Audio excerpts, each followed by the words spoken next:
Hello विद्यार्थी मित्रांनो, मी तुमचा केमिस्ट्री कोच माकोडे सर आणि तुम्ही मला पाहतात माझ्या युट्यूब चॅनलवर, ज्या युट्यूब चॅनलचं नाव आहे MCC. तर विद्यार्थी मित्रांनो, पुन्हा एकदा तुमचं स्वागत आहे आणि त्यामध्ये आपण पाहणार आहोत बेटा सॉलिड स्टेटचं सेकंड लेक्चर. तर चला तर टाइम न घालवता आपल्या खास आणि इम्पॉर्टंट टॉपिकला काय करतोय, सुरुवात करतोय. तर बाळांनो, चला लगेच आपण आपल्या लेक्चरला काय करतोय, स्टार्ट करतोय. तर यामध्ये आज आपण एक नवीन टॉपिक स्टार्ट करणार आहोत, ज्या टॉपिकचं नाव आहे क्लासिफिकेशन ऑफ क्रिस्टलाइन सॉलिड. बघा, कुणाचं क्लासिफिकेशन करायचंय, क्रिस्टलाइन सॉलिडचं. बाळांनो, तुम्ही जर माझ्या क्लासला लेक्चर करायला बसला असताल तर तुम्हाला एक माझं सांगणं आहे की तुम्ही वही आणि पेन घेऊन बसलं पाहिजे, जेणेकरून माझे सर्व हे जे माइंड मॅप आहेत किंवा हे जे कॉन्सेप्ट आहेत तुमच्या वहीमध्ये तुम्हाला लिहून घेता येतील आणि तुम्हाला परीक्षेसाठी खूप इम्पॉर्टंट असणार आहेत. तर बाळांनो, आज आपला जो टॉपिक आहे, ज्या टॉपिकचं नाव आहे क्लासिफिकेशन ऑफ क्रिस्टलाइन सॉलिड. आता तुम्हाला क्रिस्टलाइन सॉलिड म्हणजे काय हे तर तुम्हाला माहित होतं बेटा, हे नाही का. आपण क्रिस्टलाइन सॉलिडची डेफिनेशन पाहिली होती पहिल्या लेक्चरमध्ये. क्रिस्टलाइन सॉलिड म्हणजे काय आहे? Crystalline solid is a homogeneous solid in which constituent particle like atom, molecules and ion arranged in definite order and regular pattern, त्यालाच म्हणायचं बेटा क्रिस्टलाइन सॉलिड. तर मग जे क्रिस्टलाइन सॉलिड आहे त्या क्रिस्टलाइन सॉलिडचे किती प्रकार पडलेत? पहिला प्रकार आहे आयोनिक सॉलिड, दुसरा आहे मेटॅलिक सॉलिड, तिसरा आहे मॉलिक्युलर सॉलिड, तिसरा कोणता आहे मॉलिक्युलर सॉलिड, आणि चौथा आहे बेटा कोव्हॅलेंट सॉलिड. आता इथं काय सांगायचंय मला लक्षात घ्या. क्रिस्टलाइन सॉलिडचे किती प्रकार पडले? तर 4 प्रकार पडले बेटा. किती? 4 प्रकार. आणि त्यामध्ये पहिला आयोनिक, दुसरा मेटॅलिक, तिसरा मॉलिक्युलर सॉलिड आणि चौथा आहे कोव्हॅलेंट सॉलिड. आणि तसंच मॉलिक्युलर सॉलिडचे पुन्हा 3 प्रकार पडले बेटा, ज्यामध्ये नॉन पोलार आहे, त्याच्यानंतर पोलार आहे, त्याच्यानंतर हायड्रोजन बॉन्डेड सॉलिड आहे. तर हे जे लेक्चर होणार आहे बेटा खूप इंटरेस्टिंग आणि थिअरॉटिकल लेक्चर आहे. त्यामुळं तुमची वही पेन्सिल घेऊन बसलं पाहिजे, कारण तुम्हाला पेन्सिल आणि पेन का घ्यायचा आहे? कारण याच्यामध्ये काही डायग्राम पण आहेत, त्या डायग्राम पण तुम्हाला ड्रॉ करायच्या.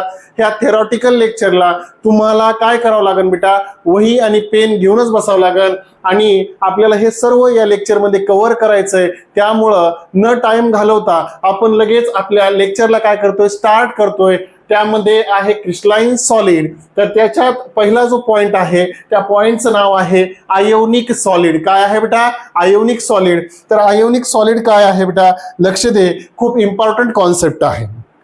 आता आयोनिक सॉलिड शिकत असताना यामध्ये खूप इम्पॉर्टंट अशी कॉन्सेप्ट आहे बेटा. आयोनिक हा शब्द आहे. कोणता शब्द आहे बेटा? आयोनिक. आयोनिक म्हणजे काय राजा? लक्ष दे. आयोनिक म्हणजे काय? आयन्स. मग आयन्स कोणते आहेत? एक पॉझिटिव्ह असेल आणि दुसरा काय असेल बेटा? नेगेटिव्ह असेल. काय असेल? एक पॉझिटिव्ह आणि दुसरा काय असेल? नेगेटिव्ह. म्हणजेच आयन्स एकत्र येऊन त्याच्यापासून जे सॉलिड बनतंय त्याला म्हणायचं बेटा आयोनिक सॉलिड. मग आता आयोनिक सॉलिड नेमकं कसं बनतं बेटा? लक्ष दे. या ठिकाणी काय आहे concept? Constituent particle of ionic solid are. बघा, कन्स्टिट्यूएंट पार्टिकल म्हणजे काय बेटा? जे सॉलिड तयार होतंय त्या सॉलिड साठी लागणारे जे पार्टिकल्स असतात त्यांना आपण कन्स्टिट्यूएंट पार्टिकल म्हणतो. मग त्यांना काय म्हणतं बेटा? Small size positively charge cation. बघा, या ठिकाणी दाखवले बेटा जे कॅटायन असतात ते कसे आहेत? एकदम स्मॉल साइज मध्ये आहेत. आणि दुसरे आहेत relatively greater size negatively charge अनायन. अनायन म्हणजे कोण? हा झाला तुमचा पॉझिटिव्ह चार्ज म्हणजे कोण रे बेटा? कॅटायन. अनायन म्हणजे कोण? नेगेटिव्हली चार्ज म्हणजे कोण आहे? अनायन आहे. तर हे आयोनिक सॉलिड मध्ये हा सर्वात महत्वाची कॉन्सेप्ट आहे. ती कॉन्सेप्ट काय आहे? जो नेगेटिव्ह चार्ज आहे तो कसा आहे? साईज कशी आहे? मोठी आहे. जो पॉझिटिव्ह चार्ज आहे त्याची साईज कशी बेटा? छोटी आहे.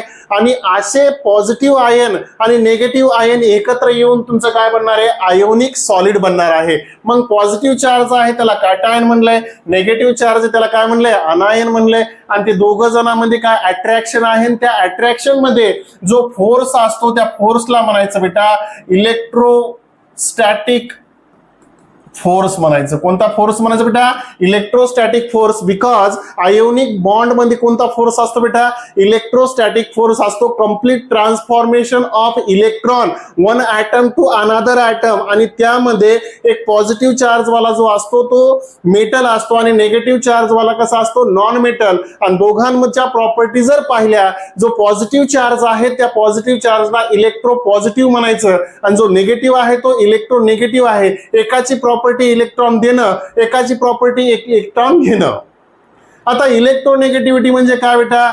इलेक्ट्रोनेगेटिव्हिटी म्हणजे आपल्या व्यवहारामध्ये पण काही काही माणसं असे असतात, माझे पैसे ते माझे पण तुझे पैसे पण माझे, असे म्हणजेच काही एलिमेंट असे असतात, माझे इलेक्ट्रॉन माझे पण तुझे पण इलेक्ट्रॉन माझे, म्हणजेच इलेक्ट्रॉन घेण्याची त्यांची क्षमता असते, त्यांना इलेक्ट्रोनेगेटिव्ह एलिमेंट बनायचं. आणि खास करून जे एलिमेंट आहेत कोणते? तुमचे नॉन मेटल्स आहेत. ते जे नॉन मेटल आहेत बेटा त्यांना आपण म्हणत असतो काय? इलेक्ट्रोनेगेटिव्ह. आणि जे पॉझिटिव्ह आहेत, इलेक्ट्रो पॉझिटिव्ह आहेत, त्यांना म्हणत असतो आपण मेटल. मग तसेच मेटल आणि non metal combine to each other to form बेटा आयोनिक सॉलिड. मग यामध्ये एक एक्झाम्पल आहे बेटा NaCl चं. कोणतं एक्झाम्पल बेटा? कोणतं एक्झाम्पल आहे? NaCl चं एक्झाम्पल आहे, ज्याच्यामध्ये Cl आहे, एक Na आहे, Cl आहे, Na आहे.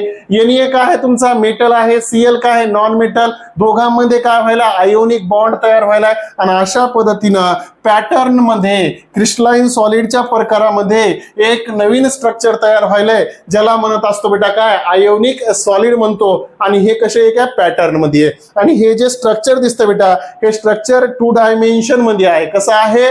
2 डायमेन्शन मध्ये आहे. त्यानंतर बेटा आपल्याला याच्यामध्ये एक स्ट्रक्चर पाहिलंय, ते स्ट्रक्चर कसं आहे? क्लोरीन. आता हे स्ट्रक्चर आहे 3 डायमेन्शन मध्ये स्ट्रक्चर आहे. म्हणजेच लक्षात घ्या, निगेटिव्ह पॉझिटिव्ह पुन्हा निगेटिव्ह, आता पुन्हा पॉझिटिव्ह निगेटिव्ह पुन्हा पॉझिटिव्ह पुन्हा. आता ह्या अशा पद्धतीने हे काय भेटायला बेटा? तुम्हाला स्ट्रक्चर पाहायला भेटायला. हे कसं आहे?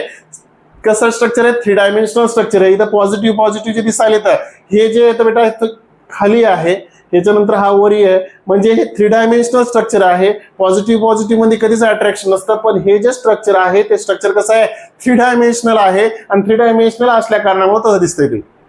आता थोडंसं लक्ष द्या, खूप सिंपल आहे. हे जे पॉझिटिव्ह आहे, हा पॉझिटिव्ह खालच्या कॉर्नरला आहे, हा पॉझिटिव्ह कसा आहे बेटा? वरच्या कॉर्नरला आहे.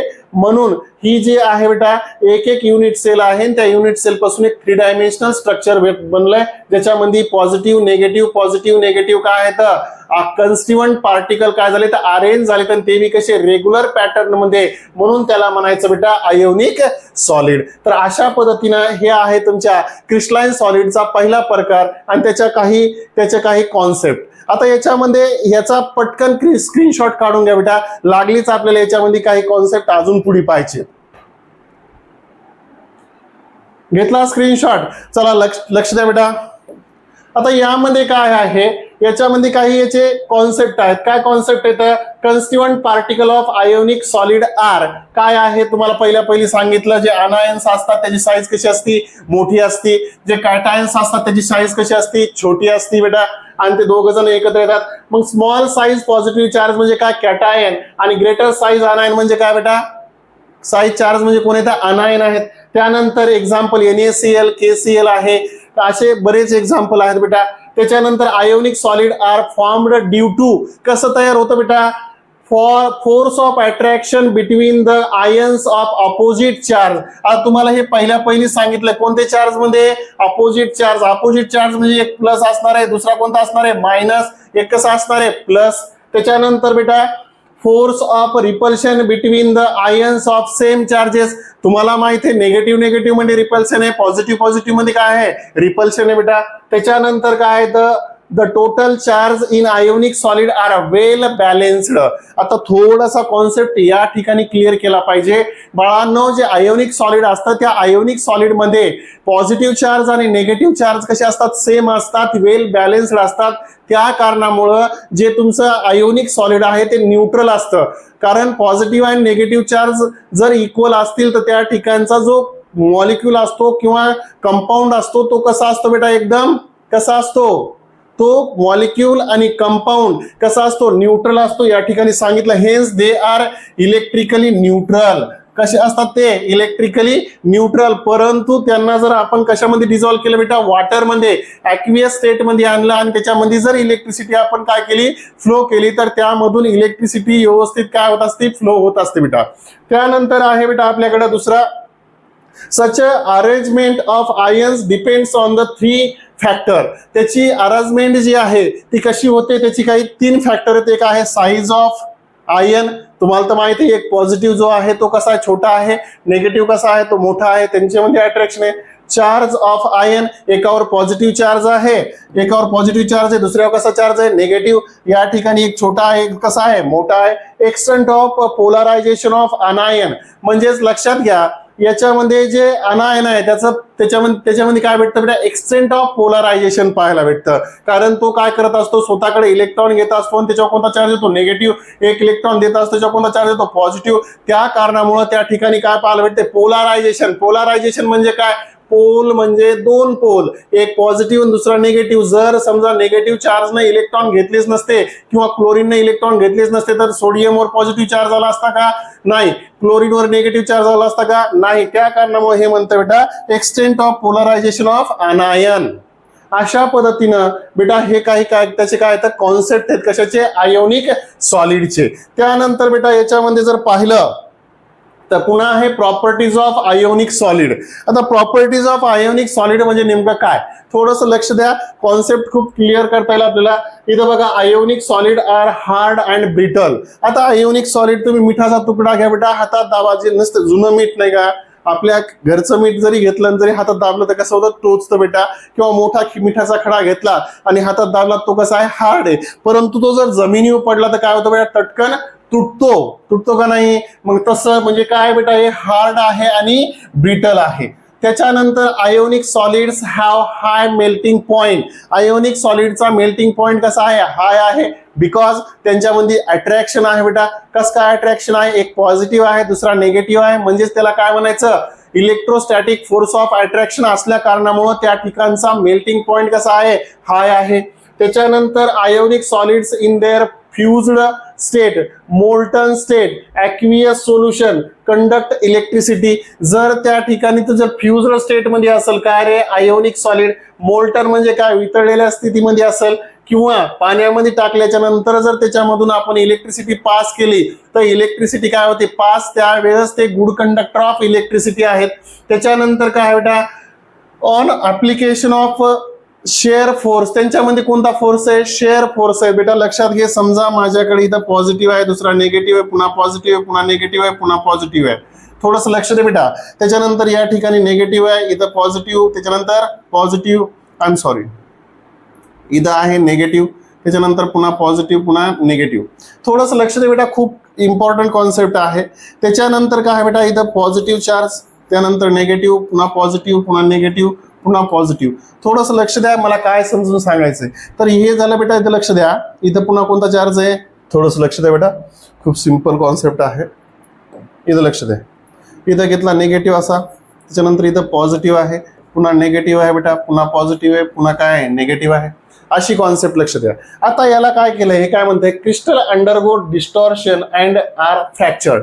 म्हणजे तो तुटल्याच्या नंतर जुटल्या जात नाही. जरी करता यांच्यामध्ये शेअरिंग फोर्स असला, काय असला बेटा, कोणता शेअर फोर्स आहे, कोणता शेअर फोर्स असला, तरीही या ठिकाणी तो तुटल्याच्या नंतर जुटल्या जात नाही. कसं काय, लक्ष द्या. समजा इथं माझ्याकडे पॉझिटिव्ह आहे, निगेटिव्ह आहे, पॉझिटिव्ह आहे, पुन्हा निगेटिव्ह आहे, पुन्हा पॉझिटिव्ह आहे, पुन्हा इथं निगेटिव्ह, पुन्हा पॉझिटिव्ह, पुन्हा निगेटिव्ह, पुन्हा पॉझिटिव्ह, पुन्हा निगेटिव्ह. बाळा थोडंसं लक्ष दे, खूप कॉन्सेप्ट सिंपल आहे इथं. आता इथं लक्षात घे, इथं घेतला मी असा पॉझिटिव्ह, ज्यावेळेस तुटतो तो, तुटल्याच्या नंतर जुडल्या का जात नाही, तेव्हा पहा मिठाचा खडा असा पडला की पुन्हा जर उचलून जोडायला गेलं जुडणार नाही. कारण याच्या पाठीमागचं कारण आहे, त्यांच्यामधली जे पॉझिटिव्ह आणि निगेटिव्ह आयन्स आहे त्याची पोझिशन काय होत असती, चेंज होती. कशी पोझिशन चेंज होती बेटा, लक्ष दे. प्लस मायनस, प्लस मायनस, पुन्हा प्लस, इथं मायनस, इथं प्लस, पुन्हा मायनस, प्लस, पुन्हा इथं मायनस. आता बेटा लक्ष दे, या ठिकाणची कंडिशन काय आहे, या ठिकाणी पॉझिटिव्ह मध्ये काय असेल, रिपल्शन, निगेटिव्ह मध्ये रिपल्शन, पुन्हा पॉझिटिव्ह मध्ये रिपल्शन, पुन्हा निगेटिव्ह मध्ये काय रिपल्शन आहे. या ठिकाणी काय पाहायला भेटतंय, रिपल्शन. काय पाहायला भेटतं बेटा, काय पाहायला भेटतंय? रिपल्शन पाहायला भेटतंय. काय पाहायला भेटतंय? रिपल्शन. म्हणजेच तुटल्याच्या नंतर, फ्रॅक्चर झाल्याच्या नंतर हे एकमेकाला जोडल्या जात नाहीत किंवा यांच्यामध्ये अट्रॅक्शन नसतं. तर अशा पद्धतीने हे काय बेटा तुमचं आयोनिक सॉलिड आहे. काय आहे? आयोनिक सॉलिड आहे. तर बाळांनो याचा पटापट स्क्रीनशॉट काढून घ्या. लागलीच आपल्याला दुसऱ्या सॉलिडकडे वळायचं, ज्याचं नाव आहे बेटा मेटॅलिक सॉलिड आहे. काय आहे? मेटॅलिक सॉलिड आहे. नेक्स्ट पॉइंटला सुरुवात करू बेटा आपण. बघा काय आहे आता हा जो पॉइंट आहे बेटा, हे जे क्लासिफिकेशन आहे, तर कशाचं क्लासिफिकेशन आहे? आपल्या आयोनिक जनरली क्रिस्टलाइन सॉलिडचं. पहिला पॉइंट घेतला, याच्यानंतर आपण याच्या अगोदर घेतला तो आयोनिक सॉलिड घेतला. आता लक्ष द्या, आता हे जे आहे तुमचा सेकंड नंबरचा आहे ना, त्याला काय म्हणायचं? मेटॅलिक सॉलिड म्हणायचं. काय म्हणायचं बेटा? Metallic solid. आता मेटॅलिक सॉलिड मध्ये काय आहे? जनरली या ठिकाणी अशी तुम्हाला डायग्राम दिसते. आता नेमकी मेटॅलिक सॉलिड मध्ये नेमकं मेटॅलिक सॉलिड तयार कसं होतंय, याच्या पाठीमागचं कारण आहे की बघा, लक्ष द्या बेटा, हे जे पॉझिटिव्ह चार्ज दिसायलेत, या पॉझिटिव्ह चार्जच्या बाजूला इथं नेगेटिव्ह चार्ज असतात बेटा. कोणते चार्ज असतात? कोणते चार्ज असतात या ठिकाणी? Negative charge. यालाच इलेक्ट्रॉन असं म्हणायचं. काय म्हणायचं बेटा? काय म्हणायचं? इलेक्ट्रॉन. थोडंसं लक्ष द्या, खूप इंटरेस्टिंग टॉपिक आहे हा.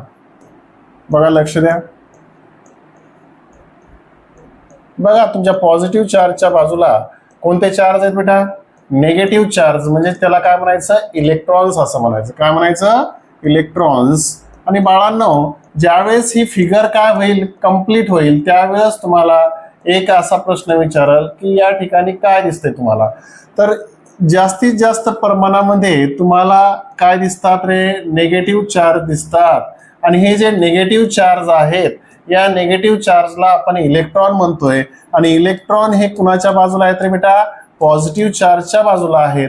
आणि हे सर्व इलेक्ट्रॉन हे कुठेही बांधलेले नाहीत. हे सर्व इलेक्ट्रॉन कसे आहेत? एकदम फ्री आहेत. म्हणूनच यांना सी ऑफ फ्री इलेक्ट्रॉन असं म्हणतात. काय म्हणतात? मेटॅलिक सॉलिडमध्ये हे आहेत इलेक्ट्रॉन, आणि हे इलेक्ट्रॉनचं एक समुद्र आहे, आणि त्याच्यामध्ये आहेत बेटा हे पॉझिटिव्हली चार्ज. म्हणजे हे जे दिसतंय तुम्हाला, याला आपण जर काय मानलं बेटा? सी ऑफ इलेक्ट्रॉन जर मानलं तर काय हरकत आहे? तर मला म्हणायचंय की या मेटॅलिक सॉलिडमध्ये जे इलेक्ट्रॉन्स असतात बेटा, त्या इलेक्ट्रॉन्सला आपण काय म्हणत असतो? जनरली हे सी ऑफ इलेक्ट्रॉन म्हणतो. आणि ते कशाच्या भोवती येतं? तुमच्या पॉझिटिव्ह चार्जच्या भोवती येतं. आणि लक्षात घ्या बाळांनो, तुमच्या मेटलमध्ये पॉझिटिव्ह चार्जच्या भोवती, म्हणजे जनरली लक्षात घ्या बेटा, अशा पद्धतीने क्लाउड तयार झालंय. चेक करा बेटा, खूप सिंपल कॉन्सेप्ट आहे, तुमच्या लक्षात येईल बेटा, कारण असं तुम्हाला कुठेही पाहायला भेटत नाही. अशा पद्धतीनं मला सांगा बाळांनो, ही जर अरेंजमेंट अशी असेल तर असे हे इलेक्ट्रॉन काय होत असतील?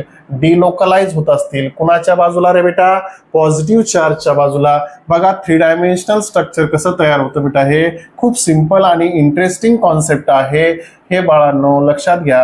आणि या ठिकाणी अशा पद्धतीनं काय होतं बेटा? इलेक्ट्रॉनची मुवमेंट असते. आणि ती इलेक्ट्रॉनची मुवमेंट म्हणजेच काय? डिलोकलायझेशन ऑफ इलेक्ट्रॉन. बाळा लक्ष दे, या ठिकाणी कशा पद्धतीनं स्ट्रक्चर तयार व्हायलंय.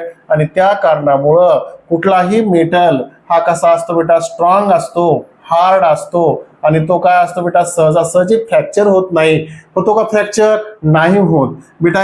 ही अशा पद्धतीनं तुमच्या मेटलची काय व्हायली? डायग्राम तयार व्हायली आहे. तुम्ही जर सोबत वही, पेन, पेन्सिल घेऊन बसला असताल तर ही डायग्राम तुम्हाला स्टॉप करून, पॉज करून पण बघता येईल. कशा पद्धतीनं ही अरेंजमेंट झाली आहे तुमच्या कशाची बेटा? मेटलची. आणि यामध्ये इलेक्ट्रॉन काय करत असतात? इलेक्ट्रॉनची मुवमेंट ही एका टोकापासून दुसऱ्या टोकाला असते बेटा, कारण या ठिकाणी इलेक्ट्रॉन कसे आहेत? एकदम फ्री आहेत. त्यांचं डिलोकलायझेशन सहजासहजी होत असतं. तर हे झालं तुमचं काय बेटा? मेटॅलिक सॉलिडची डायग्राम. म्हणजेच free electron, delocalized electron, mobile electron. त्या कारणामुळं जे मेटल असतात बेटा, या मेटलमध्ये हीट आणि इलेक्ट्रिसिटीचे हे काय असतात? सुपर कंडक्टर असतात. म्हणजे कशाचे बेटा? हीट आणि इलेक्ट्रिसिटी सहजासहजी काय होत असते? त्या ठिकाणी वहन होतं एका ठिकाणाहून दुसऱ्या ठिकाणी. त्यालाच आपण मराठीमध्ये म्हणतो उष्णता आणि विद्युतचे हे काय असतात? सुवाहक असतात. म्हणजेच energy required to remove the most loosely bonded electron from the valence shell of isolated gases atom. जरी करता या ठिकाणी आयसोलेटेड गॅसेस ॲटम असेल तरीही यांच्यामधून जर इलेक्ट्रॉन तुम्हाला रिमूव्ह करायचा असेल ऑब्विसली त्या ठिकाणी काय लागणार आहे बेटा, एनर्जी तर लागणारच असते. यालाच आपण म्हणत असतो बेटा, ज्या वेळेस इलेक्ट्रॉन इथून काय करायचं तुम्हाला रिमूव्ह करायचा आहे त्यावेळेस जर या ठिकाणून एखादा इलेक्ट्रॉन काय करायचा आहे, रिमूव्ह करायचा आहे, तर त्या ठिकाणी तुम्हाला काय करावं लागेल, एनर्जी ऑब्झॉर्ब करावं लागेल. म्हणजेच इनडायरेक्टली कोणती प्रोसेस पाहायला भेटेल, इथं एंडोथर्मिक प्रोसेस पाहायला भेटेल, एक्झोथर्मिक नाही. एक्झोथर्मिक प्रोसेस म्हणजेच एनर्जी लॉस होते, एंडोथर्मिक प्रोसेस म्हणजे एनर्जी गेन होते. म्हणजेच डेल्टा एच प्लस कॉन्सेप्ट पाहायला भेटेल बेटा. इथं कोणते बेटा, डेल्टा एच प्लस. हे आपण कुठं पाहणार आहोत बेटा, थर्मोडायनामिक्स नावाच्या टॉपिक मध्ये ब्रीफली पाहणार आहोत. बाळांनो, हे अशा पद्धतीनं आहे तुमचं मेटॅलिक सॉलिड, ज्यामध्ये पॉझिटिव्ह चार्जच्या बाजूला निगेटिव्ह चार्ज आहेत. त्यालाच आपण कर्नेल असं म्हणत असतो. काय म्हणत असतो, कर्नेल. काय म्हणत असतो बेटा, कर्नेल असं म्हणत असतो. ज्या ठिकाणी पॉझिटिव्ह चार्जच्या बाजूला काय तर निगेटिव्ह चार्ज आहेत आणि ते निगेटिव्ह चार्ज सर्व कसे आहेत बाळांनो, इथं लक्षात घ्या, सर्व निगेटिव्ह चार्ज कसे आहेत, एकदम फ्री आहेत. या ठिकाणी तुम्हाला भारी एकदम चांगल्या पद्धतीनं एक डायग्राम काढून दाखवतो. इथं इलेक्ट्रॉन, या ठिकाणी इलेक्ट्रॉन, अशा पद्धतीने बेटा इलेक्ट्रॉन असतील. पुन्हा इथं इलेक्ट्रॉन, इथं इलेक्ट्रॉन, इथं इलेक्ट्रॉन, इथं इलेक्ट्रॉन. त्याच्यानंतर बाळा इथं पॉझिटिव्ह चार्ज, या ठिकाणी पॉझिटिव्ह चार्ज, पॉझिटिव्ह चार्ज, त्याच्यानंतर पॉझिटिव्ह चार्ज. इथं लक्ष दे, पुन्हा इलेक्ट्रॉन, पुन्हा इलेक्ट्रॉन, पुन्हा इलेक्ट्रॉन, पुन्हा इलेक्ट्रॉन, इथं इलेक्ट्रॉन, या ठिकाणी इलेक्ट्रॉन, या ठिकाणी इलेक्ट्रॉन. तर अशा पद्धतीनं तुमचं काय होईल बेटा, मेटलचं जनरली हे निगेटिव्ह चार्जेस आहेत बेटा, लक्षात घे. हे काय तुमचे इलेक्ट्रॉन, हे काय तुमचे पॉझिटिव्ह चार्ज आहेत आणि या पॉझिटिव्ह आणि निगेटिव्ह चार्जच्या पॉझिटिव्ह चार्जच्या बाजूला काय आहे बेटा, इलेक्ट्रॉनचं क्लाउड आहे. काय आहे, इलेक्ट्रॉनचं क्लाउड आहे. अशा पद्धतीनं तुमच्या मेटलचं काय होत असतं बेटा, स्ट्रक्चर असतं. ओके, त्यानंतर याच्यामध्ये काही याचे पॉइंट येतात. आता बघा याच्यामध्ये काय पॉइंट आहे बेटा, the constituent particle in metallic solid are metal, ion and free electron. Metal ion म्हणजे कोणते बेटा, जे पॉझिटिव्ह चार्ज आहेत. काय तर पॉझिटिव्ह चार्जला म्हणायचं मेटल आयन म्हणायचं आणि जे निगेटिव्ह चार्ज आहेत त्यांना इलेक्ट्रॉन म्हणायचं. काय म्हणायचं बेटा, जे पॉझिटिव्ह चार्ज आहेत त्यांना काय म्हणायचं, मेटल आयन म्हणायचं. जे निगेटिव्ह चार्ज आहेत त्यांना इलेक्ट्रॉन म्हणायचं. त्यानंतर the force of attraction between kernel and free electrons is called metallic bond. आता कर्नेल हा शब्द आला बेटा या ठिकाणी, आलाय का नाही, kernel and electron, kernel and free electron, sorry, kernel and free electron यांच्यात असा एक कॉन्सेप्ट आला. मग मी सांगितलं तुम्हाला की कर्नेल आणि फ्री इलेक्ट्रॉन काय आहे, जे पॉझिटिव्ह चार्ज आहेत त्यांना म्हणायचं कर्नेल आणि जे निगेटिव्ह चार्ज आहेत त्याला इलेक्ट्रॉन, यांच्यामधलं जे अट्रॅक्शन आहे त्याला आपण कर्नेल असं म्हणतो. Called metallic bond. कर्नेल म्हणजे पॉझिटिव्ह आणि निगेटिव्ह चार्ज मध्ये जे अट्रॅक्शन असतं त्याला म्हणायचं बेटा मेटॅलिक बॉन्ड म्हणायचं. कोणता बॉन्ड म्हणायचं बेटा, मेटॅलिक बॉन्ड म्हणायचं. त्यानंतर they are good conductors of heat and electricity. कशाचे गुड कंडक्टर येतं, हीट आणि इलेक्ट्रिसिटीचे गुड कंडक्टर आहेत. मी सांगितलं होतं बेटा तुम्हाला हीट आणि इलेक्ट्रिसिटीचे गुड कंडक्टर, बिकॉज त्यामध्ये असलेले जे इलेक्ट्रॉन आहेत ते कसे बेटा मोबाईल येतं, ते कसे फ्री आहेत, ते डिलोकलाइज्ड आहेत, त्या कारणामुळे सहजासहजी काय करतात ते मुवमेंट दाखवत असतात. त्यानंतर they have high melting point and boiling point. त्यांच्यामध्ये मेल्टिंग पॉइंट आणि बॉइलिंग पॉइंट कसा आहे, हाय आहे. त्याच्यामध्ये टंगस्टन आहे बेटा, टंगस्टनचा मेल्टिंग पॉइंट 3200 डिग्री सेल्सिअस आहे बेटा. काय आहे, 3200 डिग्री सेल्सिअस आहे. नॉन मेटल पेक्षा जास्त असतो, परंतु जो डायमंड आहे बेटा, डायमंडचा मेल्टिंग पॉइंट हा 3600 आहे, मेटल पेक्षा जास्त आहे बेटा. हे एक्सेप्शन असतं, सांगतोय नंतर पुढच्या कॉन्सेप्ट मध्ये. दे हॅव हाय मेल्टिंग झालं. दे पॉझेसेस lustre and colour.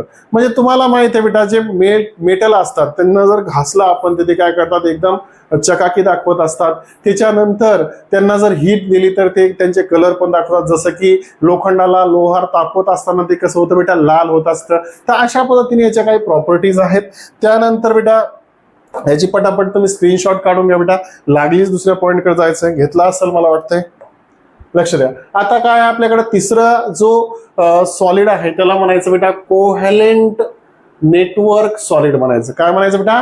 Covalent network solid. आता कोव्हॅलेंट नेटवर्क सॉलिड काय आहे? सिंपल आहे. कोव्हॅलेंट बॉन्ड यांच्यामध्ये शेअरिंग फोर्स असतो. शेअरिंग फोर्स म्हणजे काय बेटा? Two or more element combine to each other by mutual sharing of electron.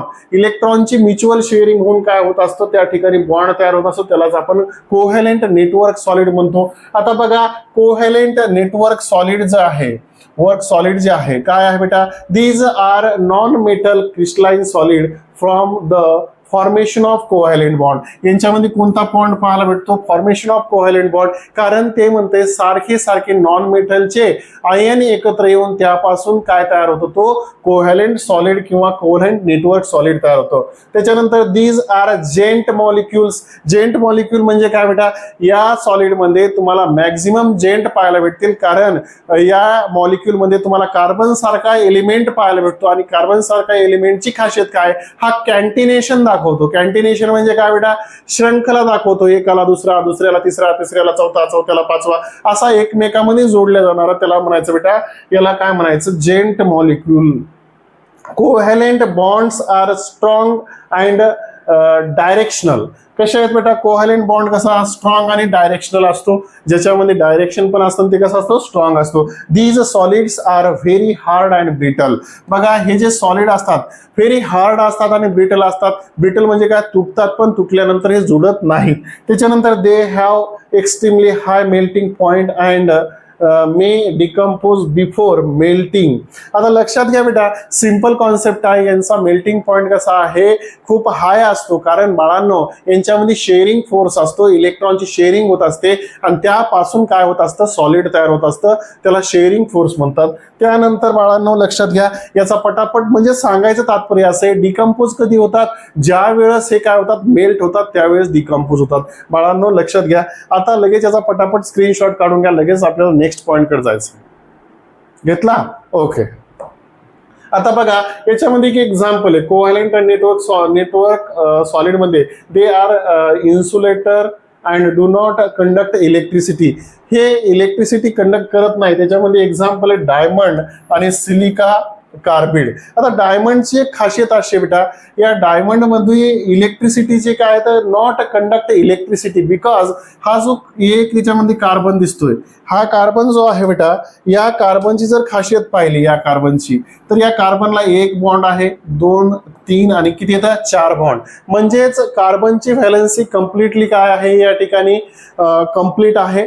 त्या कारणामुळं यामध्ये इलेक्ट्रिसिटीचं वहन होत नाही, कारण या ठिकाणी इलेक्ट्रॉन हा फ्री नाहीये. तर अशा पद्धतीने हे तुमचं नेटवर्क स्ट्रक्चर ऑफ डायमंड आहे. आणि हा प्रकार कोणाचा आहे बेटा? कोव्हॅलेंट और नेटवर्क सॉलिडचा प्रकार आहे. कोणाचा आहे? कोव्हॅलेंट आणि नेटवर्क सॉलिडचा प्रकार आहे. त्यानंतर बेटा लक्ष द्या, तुमच्याकडे पुन्हा कोव्हॅलेंट और नेटवर्क सॉलिड मध्ये त्याचे काय कॉन्सेप्ट आहे? Graphite is a soft solid. पुन्हा ग्राफाइट नावाचं एक काय आहे तुमच्याकडं? याच्या अगोदरचा जो आहे बेटा कोण? डायमंड. या डायमंड मध्ये इलेक्ट्रिसिटी कंडक्ट होत नाही, परंतु हीट काय होत असते? गुड कंडक्टर ऑफ काय बेटा? हीट.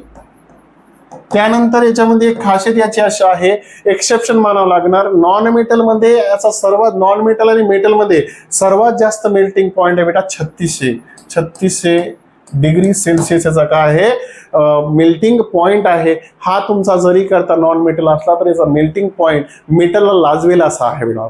त्यानंतर बेटा लक्षात घे, नेक्स्ट याच्यामध्ये एक आहे बेटा एक्झाम्पल, ज्याला ग्राफाइट म्हणतो आपण. काय म्हणतो? Graphite. Graphite is a soft solid conductor काय बेटा? Soft solid conductor of electricity through it is a network solid. कसं आहे? Network solid. आता याच्यामध्ये फ्री इलेक्ट्रॉन कुठं पाहायला भेटतात ते सांगतो. Free electron in graphite are responsible for good electrical conductivity of graphite. आता याची ग्राफाइट मध्ये काय? गुड इलेक्ट्रिकल कंडक्टिव्हिटी आहे. त्याच्यानंतर graphite has a layer lattice structure which is responsible for its lubricating nature at higher temperature and due to strong covalent bond among carbon atom. जसं की तुमचं घरचं सिस पेन्सिल असतं बेटा, त्या पेन्सिलला जर आपण काय केलं काटलं तर त्याच्या ठिकाणी असं गुळगुळीत पार्ट तयार होत असतो, त्याला लुब्रिकंट असं म्हणतो. आणि लुब्रिकंट म्हणून बी काम करते, त्याच्या पाठीमागचं कारण आहे त्याच्यामध्ये काय असतात, एकदम असे लेयर्स असतात. कशामध्ये? तुमच्या ग्राफाईटमध्ये. आणि ग्राफाईटमध्ये एक खासियत अशी आहे बेटा, ग्राफाईटचा एक इलेक्ट्रॉन काय आहे? फ्री आहे. कसा आहे फ्री? लक्ष द्या इकडं. आता या ठिकाणी कुठला बी कार्बन घ्या, त्या कार्बनला 1 2 3 असे काय आहे बेटा बॉन्ड येतं. 1 2 3 असा बॉन्ड आहे, 1 2 3 असा बॉन्ड आहे, 1 2 3 असा बॉन्ड आहे, 1 2 3 असा बॉन्ड आहे. आहेत ना असे बॉन्ड आहेत बेटा कार्बनला तुमच्या. तर या ठिकाणची कंडिशन अशी की या कार्बनला प्रत्येक ठिकाणी एक इलेक्ट्रॉन शिल्लक आहे. आणि तो शिल्लक असलेला जो इलेक्ट्रॉन आहे बेटा, तो शिल्लक असलेल्या इलेक्ट्रॉनची डिलोकलायझेशन पाहायला भेटतं. काय पाहायला भेटतं? डिलोकलायझेशन. आणि हे जे डिलोकलायझेशन आहे हे कारणीभूत आहे बेटा. ते काय आहे? ते काय आहे त्याचं काय बेटा? काय म्हणतात त्याला? Good conductor of electricity. काय आहे? गुड कंडक्टर ऑफ इलेक्ट्रिसिटी आहे. कळतंय बेटा? त्याच्यानंतरची कॉन्सेप्ट काय? They form layer by layer. याच्यामध्ये ही पहिली लेयर, ही दुसरी लेयर, ही तिसरी लेयर. आणि त्यानंतर एक कॉन्सेप्ट आहे बेटा, हा sp2 हायब्रिडायझेशन दाखवत असतो. कोणता हायब्रिडायझेशन दाखवत असतो? sp2. त्यानंतर जो हा तुमचा कोण आहे? कोण या ठिकाणी प्रत्येक 1 2 3 आणि 4 काय आहेत? बॉन्ड आहेत. आणि याला ठिकाणी तुम्हाला जे हायब्रिडायझेशन भेटतं ते sp3 हायब्रिडायझेशन पाहायला भेटतं. काय पाहायला भेटतं बेटा? sp3 हायब्रिडायझेशन पाहायला भेटतंय. तर अशा पद्धतीनं तुमच्याकडे काय आहे? तुमचं आहे कोव्हॅलेंट और हे काय तुमचं जनरली कोणतं बेटा? कोव्हॅलेंट और नेटवर्क लाईक सॉलिड आहे, ज्यामध्ये ग्राफाईटचं हायब्रिडायझेशन असतं बेटा sp2 हायब्रिडायझेशन, आणि डायमंडचं हायब्रिडायझेशन आहे sp3 हायब्रिडायझेशन. आणि त्यामुळं या ठिकाणचा जो तुमचा कोण आहे, हा कोण आहे? ग्राफाईट आहे. या ग्राफाईटचं हा कसा आहे? गुड कंडक्टर ऑफ इलेक्ट्रिसिटी आहे. काय आहे? गुड कंडक्टर ऑफ इलेक्ट्रिसिटी, कारण याच्यामध्ये एक इलेक्ट्रॉन काय आहे बेटा? फ्री आहे. ओके. तर अशा पद्धतीनं हे झालं तुमचं कोव्हॅलेंट और नेटवर्क सॉलिड. तर बाळांनो, तर याचा पटापट स्क्रीनशॉट काढून घ्या.